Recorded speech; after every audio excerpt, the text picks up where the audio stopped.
We'll guide you through how to sync messages from an iPhone to a Mac. If you find this useful, then consider subscribing and liking the video. This is really convenient to do because then you can go and send, receive, and have the messages on your Mac as well.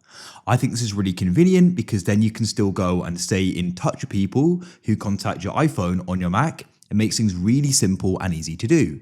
So what you want to do is you want to go and open up the settings app on your iPhone first of all, like so. You need to come right to the top. It's important to note you do need to go and use the same Apple ID account on both devices. I'll cover that in a moment. Tap your name at the top to get to the Apple account settings. And then what you need to do is go down and you can find the option for iCloud and you can go and tap there. Then you want to go and find the option Save to iCloud and you can go and press See All. You need to go down and find the option Messages in iCloud and you need to go and switch this on, like so. As you can see, the messages will then be stored in there. Go and wait while it goes and syncs. On the Mac, you need to go and open up the system settings at the bottom like so. And then what you can do is go and press on the Apple account in the top left and you can go and check that you're using the same one. You can see I am.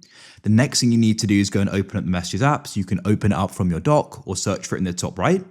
You want to go and sign in here if you're asked to. Sometimes you may be prompted to.